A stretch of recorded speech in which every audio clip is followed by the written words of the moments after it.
ನಮಸ್ಕಾರ ಎಲ್ರಿಗೂ. ನಾನು ನಿಮ್ಮ ಅಸ್ಟ್ರೋ ಪಲ್ಲವಿ ಹಿರೇಮಠ್. ಸೊ ಇನ್ನು ಕೆಲವೇ ದಿನಗಳಲ್ಲಿ ಒಂದು ವಿಶೇಷವಾದಂತಹ ಒಂದು ದಿನ ಬರ್ತಾ ಇದೆ. ಅದಕ್ಕೆ ನಾವು ರಥಸಪ್ತಮಿ ಅಂತ ಕರಿತಾ ಇದ್ದೀವಿ. ಸೊ ರಥಸಪ್ತಮಿ ಅಂತ ಎಲ್ರಿಗೂ ಸುಮಾರು ಜನ ಕೇಳಿರಬೇಕು.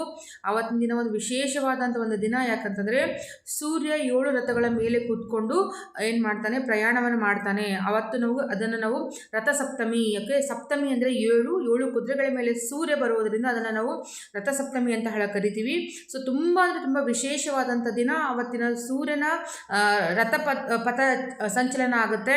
ಸೊ ಅವತ್ತು ನಿಮಗೆ ಎಲ್ಲ ರೀತಿಯ, ಯಾಕಂದರೆ ರೋಗಗಳನ್ನು ನಿವಾರಣೆ ಮಾಡುವಂಥ ಏಕೈಕ ಒಂದು ದೈವ ಅಂತಂದರೆ ಅದು ಸೂರ್ಯ. ಸೊ ಎಲ್ಲ ಥರದ ರೋಗಗಳಿಗೆ ಪರಿಹಾರವನ್ನು ಕಂಡ್ಕೋಬೇಕಂದ್ರೆ ನಾವು ಸೂರ್ಯನ ಆರಾಧನೆ ಮಾಡಬೇಕಾಗತ್ತೆ. ಸೊ ಹಾಗಾಗಿ ರಥಸಪ್ತಮಿ ದಿನ ಒಂದು ವಿಶೇಷವಾದಂಥ ದಿನ. ಅದು ಯಾವಾಗಿದೆ ಅಂತಂದಾಗ ಇದೇ ಜನವರಿ 25ನೇ ತಾರೀಕು ರಥಸಪ್ತಮಿ ಇದೆ.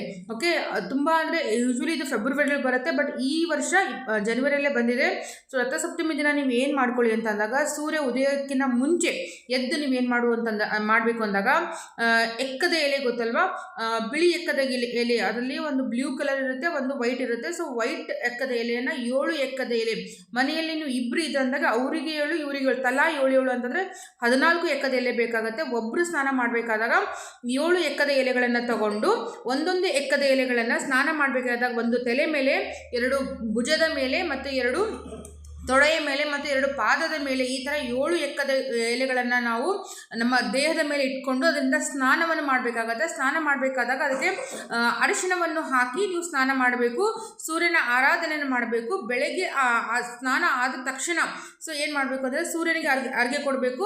ತಾಮ್ರದ ಚಂಬಿನಲ್ಲಿ, ತಾಮ್ರದ ಒಂದು ಲೋಟವನ್ನು ತಗೊಂಡು ಅದರಲ್ಲಿ ಅರಿಶಿಣ, ಕುಂಕುಮ, ಹೂವು, ಅಕ್ಷತವನ್ನು ತಗೋಬೇಕು. ಇಲ್ಲಂದರೆ ಬೆಲ್ಲವನ್ನು ತಗೊಂಡು ಮತ್ತು ಒಂದು ಕೆಂಪು ಹೂವನ್ನು ಹಾಕಿ ಸೂರ್ಯನಿಗೆ ಅರ್ಘ್ಯವನ್ನು ಕೊಡಬೇಕಾದಾಗ ಓಂ ನಮೋ ಸೂರ್ಯಾಯ ನಮಃ ಅಥವಾ ಓಂ ನಮೋ ಭಾಸ್ಕರಾಯ ನಮಃ ಅಂತ ಸೂರ್ಯನ ಯಾವುದೇ ಒಂದು ಮಂತ್ರವನ್ನು ನೀವೇನು ಮಾಡಬೇಕು, 108 ಬಾರಿ ಪಠಿಸಿದ್ರು ಓಕೆ. ಅಟ್ಲೀಸ್ಟ್ ನೀವು 3 ಸಲ ಆ ಒಂದು ಮಂತ್ರವನ್ನು ಪಠನೆ ಮಾಡಿ ಸೂರ್ಯನ ಉದಯ ಆಗುವಂತಹ ಒಂದು ಸ್ಥಳದಲ್ಲಿ, ಅಂದರೆ ಸೂರ್ಯನ ಅಪೋಸಿಟ್ ನೀವು ನಿಂತ್ಕೊಂಡು ಸೂರ್ಯನಿಗೆ ಅರ್ಘ್ಯವನ್ನು ಕೊಡಬೇಕು. ಅರ್ಘ್ಯ ಕೊಡಬೇಕಾದಾಗ ನಮ್ಮ 2 ಕೈಗಳು ನಮ್ಮ ಕಿವಿಯನ್ನು ಈ ಥರ ಟಚ್ ಮಾಡುವ ರೀತಿಯಲ್ಲಿ ಇರಬೇಕು. ಅದು ನೀರು ನಿಧಾನವಾಗಿ ಮೇಲಿಂದ ಕೆಳಗೆ ಹರಿದು ಬರ್ತಾ ಇರಬೇಕು. ಅದು ನೀರು ಯಾವುದೇ ಕಾರಣಕ್ಕೂ ಮೋರಿಯಲ್ಲಿ ಅಥವಾ ಜನರು ತುಳಿದಾಡುವಂಥ ಒಂದು ಪ್ರದೇಶದಲ್ಲಿ ಯಾವತ್ತೂ ಹೋಗದೇ ಇರುವಂಗೆ ನೋಡ್ಕೋಬೇಕು.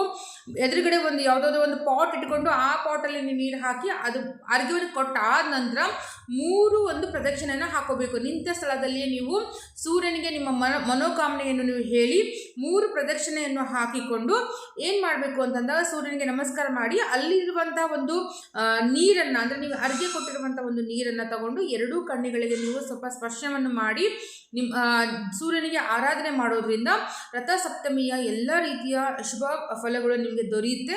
ಅದರ ಜೊತೆಗೆ ಏನಪ್ಪ ಅಂತಂದರೆ ಎಲ್ಲ ರೀತಿಯ ರೋಗ ನಿವಾರಣೆ ಆಗಲಿ ಅಂತ ಹೇಳಿ, ನೀವು ಯಾರಿಗಾದರೂ ತುಂಬ ದಿನಗಳಿಂದ ಕೆಲವೊಂದು ಡಿಸೀಸ್ಗಳಿಂದ ಅಥವಾ ರೋಗಗಳಿಂದ ಬಳಲ್ತಾ ಇದ್ದರೆ ಅಂಥವರು ಈ ಒಂದು ಸಮಯದ ಸದುಪಯೋಗ ಮಾಡ್ಕೋಬೇಕು ಅಂತ ಹೇಳ್ತಾ ಇದ್ದೀನಿ.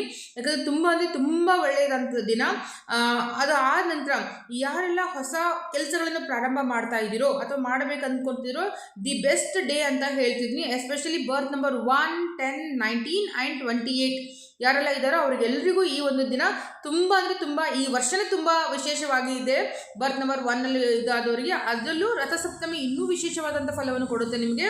ಸೊ ನೀವು ಇವಾಗ ಏನು ಮಾಡ್ಕೊಳ್ಳಿ ಅಂತಂದಾಗ, ಯಾವುದೇ ಒಂದು ಹೊಸ ಕಾರ್ಯವನ್ನು ಪ್ರಾರಂಭ ಮಾಡ್ಕೋಬೇಕಾಗಿದ್ರೆ ದಿ ಬೆಸ್ಟ್ ಡೇ ಅಂತ ಹೇಳ್ತಾ ಇದ್ದೀನಿ.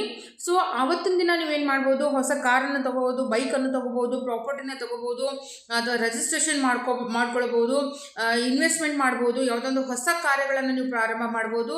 ಅದು ಎಲ್ಲದಕ್ಕೂ ತುಂಬ ವಿಶೇಷವಾದಂಥ ದಿನ ಅಂದರೆ ರಥಸಪ್ತಮಿ ದಿನ. ಯಾಕೆ ಆ ಥರ ಮಾಡ್ಕೋಬೇಕು ಅಂತಂದಾಗ, ಅಂದರೆ ನೀವು ಮಾಡದಿರುವಂಥ ಪ್ರತಿಯೊಂದು ಕೆಲಸವೂ ಅದು ದ್ವಿಗುಣ ಅಲ್ಲ, ಡಬಲ್ ಅಲ್ಲ, ಟ್ರಿಬಲ್ ಅಲ್ಲ, ಚಬೋಲ್ ಅಲ್ಲ, ಅದು ಸಪ್ತಮದಲ್ಲಿ ಅಂದರೆ 7 ಭಾವದಲ್ಲಿ ಅದು ಬೆಳೀತಾ ಹೋಗುತ್ತೆ ಅನ್ನುವಂಥ ಒಂದು ವಿಶೇಷವಾದ ಮಾಹಿತಿ ನಮ್ಮ ಪುರಾಣದಲ್ಲಿ ಬರುತ್ತೆ. ಸೊ ಆದ ಕಾರಣ ನೀವು ಯಾವುದೇ ಒಂದು ಕೆಲಸವನ್ನು ಮಾಡಿದರೆ, ಯಾವುದೇ ಒಂದು ಒಳ್ಳೆಯ ಕೆಲಸವನ್ನು ನೀವು ಪ್ರಾರಂಭ ಮಾಡ್ತಾ ಇದ್ದರೆ ಅದು ನಿಮಗೆ ಮಲ್ಟಿಪಲ್ ಆಗಿ ನಿಮಗೆ ರಿಟರ್ನ್ಸ್ ಬರುತ್ತೆ. ಸೊ ಏನೂ ಇಲ್ಲಪ್ಪ ಅಂದರೆ ಒಂದು ಹೊಸ ಬಟ್ಟೆ ಆದರೂ, ಯಾರಿಗಾದ್ರೂ ಕೆಲವರಿಗೆ ಬಟ್ಟೆ ಶಾಕ್ ಇರುತ್ತೆ, ಕೆಲವರಿಗೆ ಗೋಲ್ಡ್ ಶಾಕ್ ಇರುತ್ತೆ, ಕೆಲವರಿಗೆ ವೆಹಿಕಲ್ ಶಾಕ್ ಇರುತ್ತೆ. ಆ ಥರ ನಿಮ್ದು ಯಾವುದೇ ಒಂದು ವಿಷಯ ಇರಲಿ, ಈ ವರ್ಷ ನಾನು ಇಷ್ಟೊಂದು ಬಟ್ಟೆ ತೊಗೋಬೇಕು, ಈ ವರ್ಷ ನಾನು ಇಷ್ಟೊಂದು ಸಾರಿ ತೊಗೋಬೇಕು, ಈ ವರ್ಷ ಇಷ್ಟೊಂದು ಜ್ಯುವೆಲ್ರಿ ತೊಗೋಬೇಕು ಅಂತ ಯಾರಿದ್ರೆ ಹೊಸದಾಗಿರುವಂಥ ಒಂದು ವಸ್ತುನ ನೀವು ಅವತ್ತು ಧಾರಣೆ ಮಾಡ್ಕೊಳ್ಳೋದ್ರಿಂದ ಆ ಒಂದು ವಸ್ತು ನಿಮ್ಮ ಇಡೀ ವರ್ಷದಲ್ಲಿ ಅಂದರೆ 1 ಇಯರಲ್ಲಿ ಅದು ಮಲ್ಟಿಪಲ್ ಆಗಿ 7 ಟೈಮ್ ರಿಪೀಟ್ ಆಗುತ್ತೆ. ಓಕೆ, ಸೊ ಆದ ಕಾರಣ ರಥಸಪ್ತಮಿ ಅನ್ನೋದು ತುಂಬ ಅಂದರೆ ತುಂಬ ವಿಶೇಷವಾದಂಥ ಒಂದು ದಿನ.